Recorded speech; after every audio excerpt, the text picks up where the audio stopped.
everyone, I am Lynn, and today I'm going to approach a topic that is a little darker. It has to do with the murders that happened at the University of Idaho. And I know I put a Christmas challenge out there. I did not want to delve into murders and court and all those kind of things, but I was getting a lot of emails. Even my own kids were telling me, Mom, I need you to look at this. Mom, this is a big deal.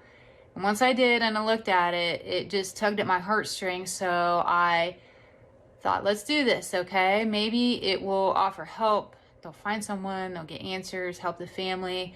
I don't know, but I'm hopeful that something in the greater good happens as a result of this post and this reading. So, question. Lynn, I know you're taking a break from the darker stuff. This is actually coming from my daughter here, but please look at the University of Idaho killings. 4 students were murdered, and the case is growing cold. Many things about the case don't add up or make sense. Are you able to get anything on this? So, all right, what I did was I approached the topic and I thought about it, and it emerged to me like a timeline. If you've ever read articles about things that have happened and they try to put the known events, place people, places, all that, just to try to get answers.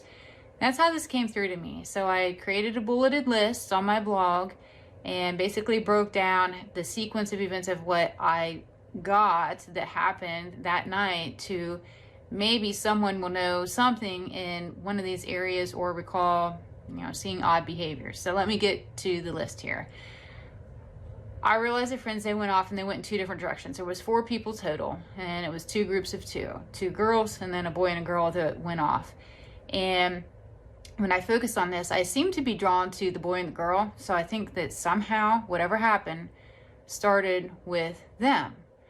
And I got that 2 guys that were mentally challenged and self-medicated spotted the friends. I got they were definitely on something. They were not acting normal. I don't know what drug it was, but they were on something.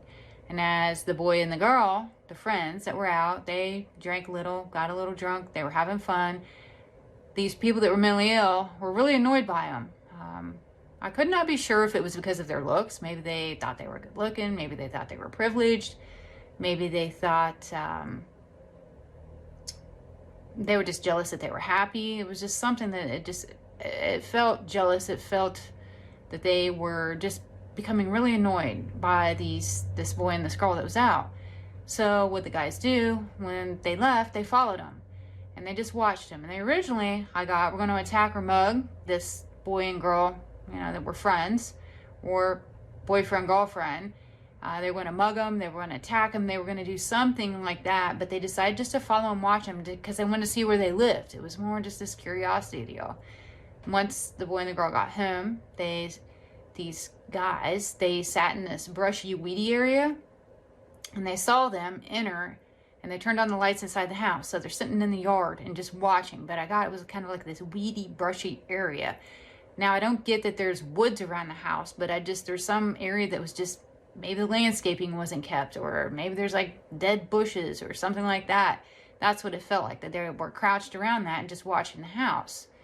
Then they saw the other 2, the 2 girls, get back, and they entered into the house. And so then they go in and turn on the lights. So they realized that there's 4 people in this house.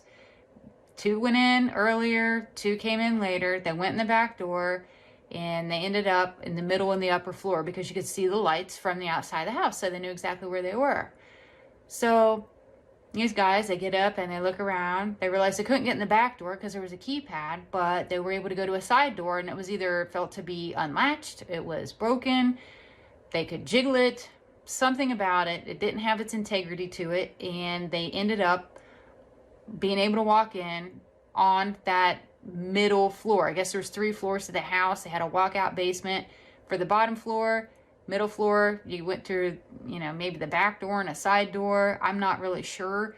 And then there was the upper floor too. So I get they walked in on the middle floor through that sliding glass door that seemed like it was not right, broken. Something was not right with it. They were able to get in pretty easily, actually. So then the door slid. I saw them go inside. And this was the creepy part. They looked at each other and they whispered helter skelter. Whatever that's all about, that's what they said. So that's the frame of mind that they were in. And then they looked like they teamed up and they approached these students, these kids, 2 at a time.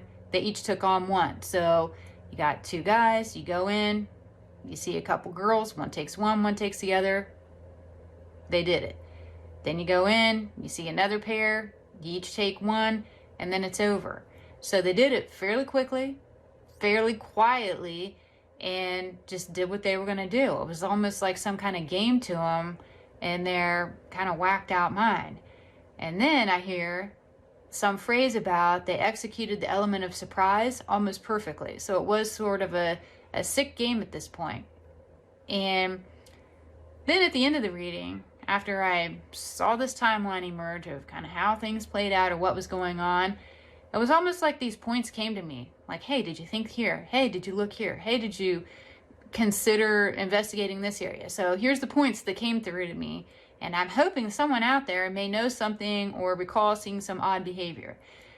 First thing I got, look in the brushy area outside the home where you can see the upper 2 levels and the lights clearly. They sat there for a while to somewhat disguise themselves, so maybe there's evidence there, some DNA, torn shirt, I don't know. But look in that area. I get that they followed these kids, this boy and this girl, on foot from the original place where they were. They didn't drive there, they didn't drive to the house, they didn't park at the house.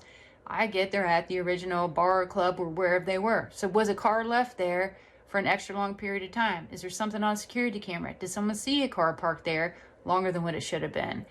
I got that one of the guys had a gray hoodie, dark wavy hair, dark rimmed glasses. He was Caucasian, thin, maybe about 160 pounds, average height, jeans.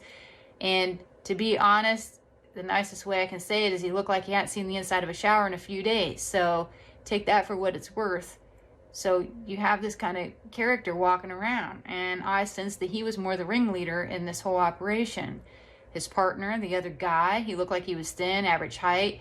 Saw he had on a black and white striped shirt, and any of you, if you've seen Mario Brothers, he looked like he had a super thick Luigi mustache. You know, like I said, dark hair. He also, one of the things I noticed, it looked like he had white tape on his hand. Like he got this knife, he didn't know what he was doing, he was playing with it, and he cut himself. But it was like this dirty piece of medical tape or white tape on his hand, just something that he makeshift did himself. Did someone see something like that? And the last point that I got was, you know, were 2 guys spotted walking down the street at night. And I get they walked back to the club where they first started following these people. So did someone see a couple guys just walking down the street? And if so, when, where, and all of that? Somehow I think if you saw one person after something like this happened, you might question them. You might think it looked odd or whatever. 2 people, I don't know why, but teamed up together just maybe seem less suspicious. So perhaps it just looked like 2 people carrying on after a hard night out, so people didn't question it as much. But if you were to go back and think about it, did you see anybody that looked like anything that I said? Could be symbolic or it could be literal. He may have looked like a cartoon character, maybe he looked like Luigi, but he looked like he had a Luigi mustache to me, the one guy did. So all in all, that was what I got to come through in the end. Please pray for these families, pray for these friends, get some closure. Hopefully some justice happens so people can feel safe around there with this behavior that's going on. And reach out to the proper authorities if you do have some information to share. I will leave you with that. I appreciate the person, my daughter even caring enough. She really weighed heavy on her heart when she heard about this happening, that she wanted me to look at it. So like I said, if you have anything to say, offer help, anything, even send prayers, I'm sure all of it is appreciated. I'll leave you with that. I'll see you in my next video. Take care. Bye.